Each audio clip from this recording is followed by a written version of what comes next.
ډیر خلک د ما نه دا پوښتنه کوي چې کاناډا ته څه رقم لاړ شو. کاناډا ته د راتګ درې لارې دي. اوله لاره دا ده چې څوک په موقت ډول باندې کاناډا ته راشي. دویمه لاره دا ده چې څوک په دایمي ډول باندې کاناډا ته راشي.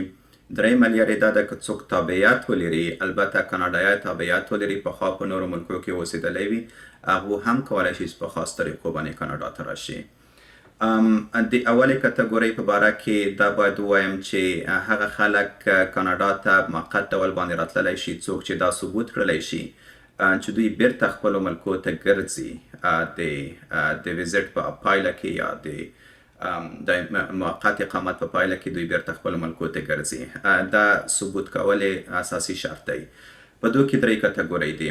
اول کټګورۍ هغه دي چې څوک په ویزټ ویزا باندې رځي، عادي خلک ویزټ ویزا اخلي رځي کاناډا ته، او یا څوک مور او پلار ته ویزټ ویزا اخلي چې هغو ته سوپر ویزا ویایي، هغه کولی شي چې کاناډا ته راشي. په دوی کې دویمه کټګورۍ د محصلینو ده. محصلین غواړي کاناډا ته رځي په موقت ډول باندې، دلته لیسانس کا، ماسټرۍ کا، پی ایچ ډي کا، نو هغوی کولی شي چې د تحصیل دپاره ویزې ته اپلای وکړي، راشي، ویزا واخلي او بیرته خپلو ملکو ته ستانه شي.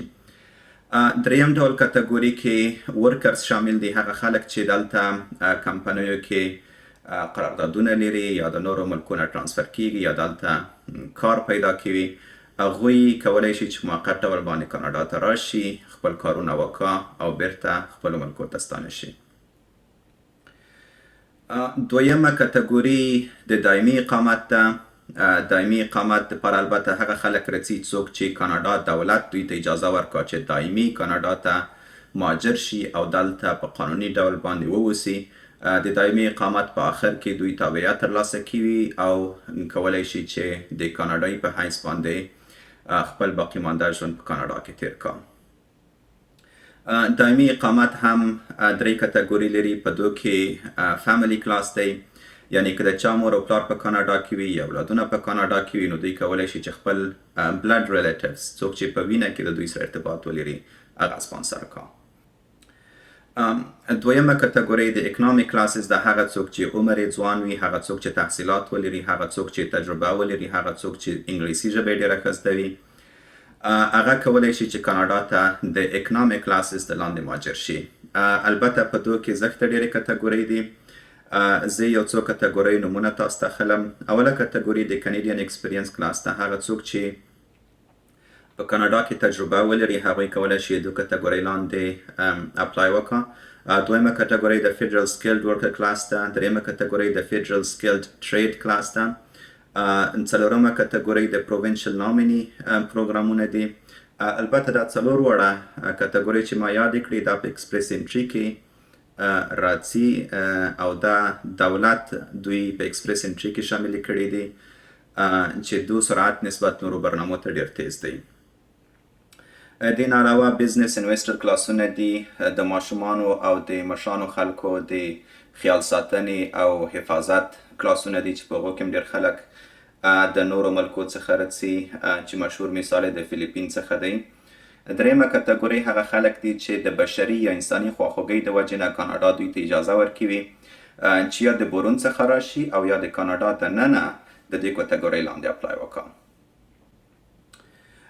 زه غواړم چې خلاصه بیا دا په لنډ ډول باندې تاسو ته د دواړو کټګورۍ ویم ځکه چې دا ډېرې وسیع کټګورۍ دي. موقت اقامت د دوی لاندې ویزیټر کولی شي چې راشي، د دوی لاندې سټوډنټس کولی شي چې راشي، د دوی لاندې ورکرز کولی شي چې راشي.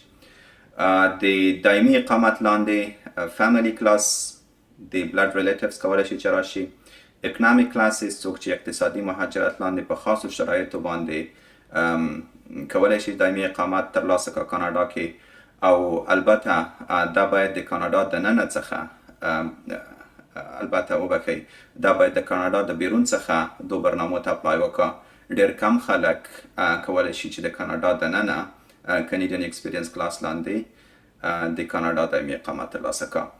دریمه کټګورۍ د ریفیوجیز ان هیومانیټریان کلاسز دي، د بشري یا د انساني خواخوږۍ مهاجرت چې کولی شي ځینې خلک د بیرون څخه کاناډا ته مهاجر شي، دولت یې راوغواړي یا ګروپ اف 5 شخصي خلک یې راوغواړي، او یا د کاناډا دننه راشي، دلته په مختلفو طریقو باندې راشي او دلته بیا ووایي چې زه په خپل ملک کې تهدید لاندې یم، زه غواړم چې په کاناډا کې دایمي پاتې شم.